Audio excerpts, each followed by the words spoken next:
पहले social media पे एक 4 पेज का लेटर वायरल हुआ।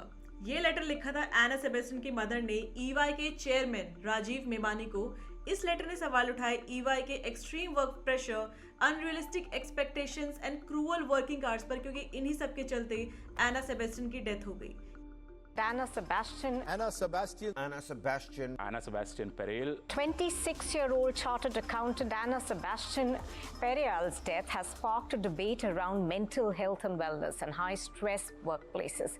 एक यंग एंड टैलेंटेड लड़की who was only 26 year old, Anna Sebastian, जिसने 4 महीने पहले ही ईवाई ज्वाइन किया था as an audit and assurance executive. ये आना की फर्स्ट जॉब थी जिसके लिए वो काफी एक्साइटेड थी। उसने अपने करियर के लिए बड़े सपने देखे थे। बड़ी कंपनी, हाई पेइंग रोल और सक्सेसफुल करियर बहुत अट्रैक्टिव लग रहा था। 20 जुलाई की रात को अपनी जॉब के बाद एना जब पीजी आई तो उसे अपनी तबीयत ठीक नहीं लग रही थी। इस इंसिडेंट से 2 हफ्ते पहले उसके पेरेंट्स कोची से पुणे एना की कॉन्वोकेशन के लिए आए थे। जब वो वहां थे तो एना ने अपनी चेस्ट में अनईजीनेस के बारे में बताया था। एना के पेरेंट्स उसे हॉस्पिटल लेकर गए, ईसीजी करवाया और कार्डियोलॉजिस्ट को भी दिखाया, और डॉक्टर ने बोला कि टाइम से न खाना, सोने की कमी और स्ट्रेस की वजह से आना को ये सब प्रॉब्लम्स हो रही हैं। उसने डॉक्टर के बाद अपने ऑफिस जाने को जोर दिया और कहा कि बहुत काम है और उसे छुट्टी नहीं मिलेगी। 20 जुलाई को आना को फिर से दर्द महसूस हुआ, लेकिन इस बार सिचुएशन काफी सीरियस हो चुकी थी। जब दर्द बहुत बढ़ गया तो उसने अपने रूममेट्स को बताया। उसके फ्रेंड्स उसे हॉस्पिटल लेकर जा ही रहे थे कि आना कोलैप्स हो गई, और हॉस्पिटल ले जाते वक्त ही आना की डेथ कार्डिक अरेस्ट की वजह से हो गई। डेथ के 2 घंटे पहले एना अपनी स्कूल फ्रेंड के साथ फोन पर बात कर रही थी, जिसमें उसने उसे बताया था कि लेट नाइट मीटिंग्स और वर्क प्रेशर की वजह से वो कितनी ज्यादा परेशान है। उसका मैनेजर अक्सर उसे बोलकर प्रेशराइज करता था कि उसकी टीम में कोई ज्यादा टिकता नहीं है और ये उसी की रिस्पॉन्सिबिलिटी है ये पैटर्न को ब्रेक करने की। टॉक्सिक वर्क कल्चर की वजह से उसे एंजाइटी अटैक्स तक होते थे। एना की मदर ने जो लेटर लिखा था उसमें उन्होंने बताया था कि एना हमेशा से फाइटर रही है। School, college, extra curricular activities में भी उसने टॉप किया है। सीए एग्जाम्स में भी डिस्टिंक्शन के साथ पास किया है। बिना कुछ सोचे उसने ईवाई में भी जमकर काम किया। सारी डिमांड्स पूरी की है सोचकर कि हार्डवर्क करने से ही तो सक्सेस मिलेगी, लेकिन वर्क प्रेशर और घंटों काम करना उसके लिए फिजिकली, इमोशनली और मेंटली इतना टायरिंग हो गया था कि उसे एंजाइटी, स्लीपलेसनेस और स्ट्रेस शुरू हो गया। कंपनी को न्यू एम्प्लॉयज के लिए सोचना चाहिए, लेकिन एना के केस में मैनेजमेंट ने इस बात का पूरा फायदा उठाया कि वो नई है और उसे असाइंड और अनअसाइंड टास्क दोनों तरह के काम देकर स्ट्रेस में डाल दिया। जिस कंपनी को उसने अपना सब कुछ दे दिया, उस कंपनी का एक भी एम्प्लॉय एना के फ्यूनरल तक अटेंड करने नहीं आया। वो रिजाइन करने का सोच ही रही थी, बट काश वो ये डिसीजन थोड़ा सा पहले ले लेती। ऐसे वर्क प्रेशर और मैनिपुलेशन गेम में ट्रैप नहीं होती तो हम सबके बीच होती। और ये लेटर एना की मदर या ईवाई ने खुद से सोशल मीडिया में नहीं डाला था। ये एक प्राइवेट लेटर था जो पुणे ऑफिस से लीक हुआ। एना के फादर ने ये बोला कि कंपनी के अंदर और लोग भी शायद ऐसे ही वर्क स्ट्रेस से सफर कर रहे हैं और इस लेटर के जरिए इस इशू को वो पब्लिक अटेंशन में लाना चाहते हैं। एक और ऐसा केस सामने आया था जब सदफ फातिमा, जो HDFC बैंक में थी, वो सडनली ऑफिस में अपने कोलैप्स हो गई। Reason, work pressure. एक 38 साल का सॉफ्टवेयर इंजीनियर चेन्नई में अपने घर में सुसाइड कर लिया क्योंकि वो डिप्रेशन से सफर कर रहा था, वर्क प्रेशर से रिलेटेड। एक और केस सामने आया था जहां एक एम्प्लॉय की डेथ लॉग इन करने से सिर्फ 20 मिनट बाद ही हो गई थी क्योंकि उसकी सिक लीव को रिजेक्ट कर दिया गया था। क्या चल रहा है आजकल? आई एम श्योर ऐसे बहुत सारे केसेस होंगे जो लाइमलाइट में नहीं आते, लेकिन डेफिनेटली लोग कहीं ना कहीं सफर डेफिनेटली कर रहे हैं। आजकल तो चाहे सरकारी नौकरी कर लो या प्राइवेट, वर्क प्रेशर और स्ट्रेस हर जगह एक जैसा ही हो गया है। बंधुआ मजदूरों से भी बुरी हालत हो गई आजकल एम्प्लॉयज की, और ये स्टेटमेंट खुद अखिलेश यादव ने दी। और निर्मला सीतारमण को टॉन्ट मारते हुए ये भी कहा कि गवर्नमेंट ऐसी प्रॉब्लम सुलझाने के लिए है, ना कि बेकार के सजेशंस देने के लिए। क्योंकि एना के इंसिडेंट के बाद उन्होंने ये बोल दिया था कि जो यूथ वर्क प्रेशर से स्ट्रगल कर रहे हैं उन्हें स्ट्रेस मैनेजमेंट के लेसन लेने चाहिए। लाइक सीरियसली, आज से 10 साल पहले तो वर्क लाइफ बैलेंस पर इतनी कोई बात होती भी नहीं थी, लेकिन फिर भी वर्क लाइफ बैलेंस था। कुछ बाउंड्रीज हुआ करती थी, लेकिन आजकल वर्क लाइफ बैलेंस पर इतनी ज्यादा बातें होती हैं, लेकिन स्ट्रेस कम होने के बजाय बढ़ता हुआ ही दिख रहा है। बट क्यों हो रहा है ऐसा? इसके पीछे बहुत सारे रीजंस हैं। अगर आपको याद हो तो लास्ट ईयर नारायण मूर्ति की एक स्टेटमेंट ने पूरे देश में एक डिबेट ट्रिगर कर दी थी। स्टेटमेंट थी कि यंग प्रोफेशनल्स को 70 आवर्स अ वीक काम करना चाहिए ताकि देश की प्रोडक्टिविटी बनी रहे। अपना एग्जाम्पल देते हुए उन्होंने कहा था कि वो सुबह 6 बजे करीब ऑफिस आ जाया करते थे और रात 8:30 बजे तक काम करते थे। और ये भी कहा कि जब 6 वर्किंग डेज होते थे तब वो करीब 90 घंटे काम करते थे। इस पर लोगों ने काफी स्ट्रॉन्ग रिएक्शंस भी दिए थे। कुछ ने कहा कि एक कंपनी ओनर प्रॉफिट्स के लिए 70 आवर्स काम कर सकता है, लेकिन क्या वो अपने एम्प्लॉयज को भी उतना ही पे करेगा अगर वो 70 घंटे काम करे। कुछ ने कहा हमें कुछ स्पेसिफिक आवर्स के अकॉर्डिंग सैलरी दी जाती है, अगर कंपनीज अब आर्ली पे दें तो काफी एम्प्लॉयज शायद एक्स्ट्रा आवर्स काम करने के लिए तैयार भी हो जाएंगे।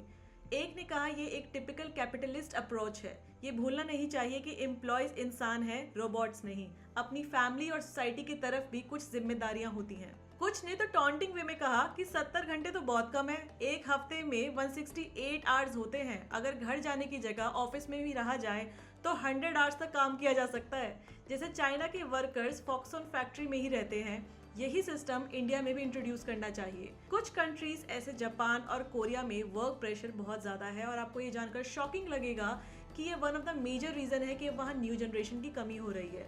लोग इतना बिजी रहते हैं कि उनके पास फैमिली के लिए टाइम नहीं होता। हाई लिविंग कॉस्ट और जॉब इनसिक्योरिटी की वजह से भी लोग फाइनेंशियल स्टेबिलिटी के लिए काम को ज़्यादा प्रायोरिटाइज करते हैं और बच्चे करने से पहले सोचते हैं। अगर आप इस टॉपिक के बारे में डिटेल में जानना चाहते हो तो let me know in the comments. अभी बात सिर्फ इंडिया की करते हैं तो अभी हाल ही में स्विगी के सीईओ ने भी इस हसल कल्चर को कंप्लीट नॉनसेंस कहा। You don't need to hustle and work till 3 a.m. and all that every day. Some days you need to, you will. But वो जो 3 बजे रात को बैठते हैं ना, वो ये नहीं बताते कि वो 1 बजे दोपहर को ऑफिस आते हैं. And I have a huge problem with that. Because I used to come to office at 8 o'clock, nobody used to be there in my previous organization. People will saunter it at 12, 1, then they will put at night, burning midnight oil. क्यों burn कर रहे हो? किसने बोला है? आजकल तो एक अलग ही कंपटीशन चल रहा है ओवरवर्क करने का। हमने तो रात के 1 बजे तक काम किया, अरे हमने तो 3 बजे तक काम किया था। ऐसा बोलकर ऑफिस में खुद को इम्पोर्टेंट फील कराने का और मैनेजमेंट के सामने खुद को प्रोडक्टिव एम्प्लॉय प्रूव करने के लिए। आपने भी अपने ऑफिस में कितनी बार ऐसा फील किया होगा और कितने ऐसे एम्प्लॉयज देखे होंगे। जो एम्प्लॉय टाइम से आता है, सिंसेरिटी से अपना काम करता है और टाइम से घर जाना पसंद करता है, कुछ सर्टेन बाउंड्री सेट करता है ताकि वो खुद को और अपनी फैमिली को उतना ही टाइम दे पाए, वर्सेस एक एम्प्लॉय जो लेट ऑफिस आता है, वर्किंग आवर्स को एफिशिएंटली यूटिलाइज नहीं करता और लेट नाइट ऑफिस में बैठा रहता है, रात के 2-3 बजे मेल्स भेजता है, वो ज़्यादा प्रोडक्टिव लगता है मैनेजमेंट को। अब इसमें कौन पिसता है? वो एम्प्लॉय जो क्लियर बाउंड्री सेट करता है अपने लिए। उस पर कंपैरिजन करके प्रेशर बनाया जाता है कि देखो वो कितना काम कर रहा है, प्रमोशन भी तो उसको ही मिलेगी। ये सिर्फ बिग 4 फर्म्स या MNCs की बात नहीं हो रही है, काफ़ी स्टार्टअप्स और मिड साइज कंपनी के ये हाल हैं।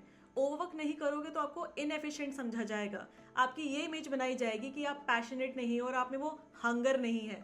प्रोडक्टिविटी की डेफिनेशन एक्स्ट्रा घंटे काम करना कब बन गई, ये तो समझ ही नहीं आया। ओवरवर्क का कॉन्सेप्ट स्पेशली कोविड के टाइम देखने को मिला था, जब काफ़ी सारी कंपनीज ने कॉस्ट कटिंग के लिए मास लेऑफ्स किए थे। लेऑफ्स हुए, मैन पावर कम हो गया, लेकिन वर्कलोड उसका क्या, वो तो वही का वही रहा। अब जो भी काम था उसे लिमिटेड एम्प्लॉयज में ही डिस्ट्रीब्यूट करना पड़ेगा ना।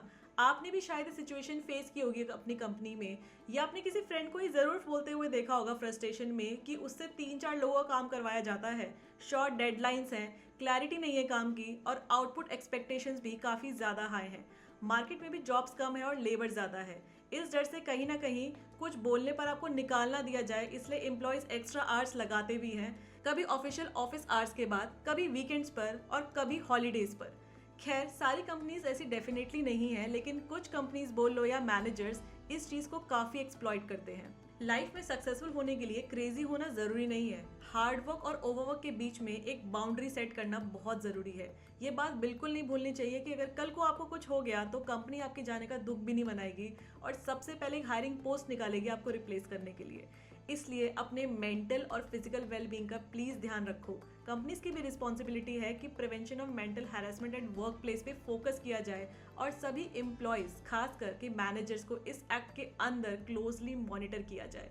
कंपनीज को इस इनिशिएटिव को सपोर्ट करने के लिए पॉलिसीज और प्रोसीजर्स को प्रायोरिटी पर लागू करना चाहिए ताकि सिचुएशन बढ़ने से पहले रोकी जा सके और न्यू जनरेशन को ये एंजाइटी और डिप्रेशन टैबलेट्स पर डिपेंड होना ना पड़े। कंपैरिजन के लूप होल से भी बाहर निकलने की जरूरत है हम सबको। अब देखो, एक स्टूडेंट जिसके 70% है वो इसलिए खुश नहीं है क्योंकि किसी और के 90% आ गए।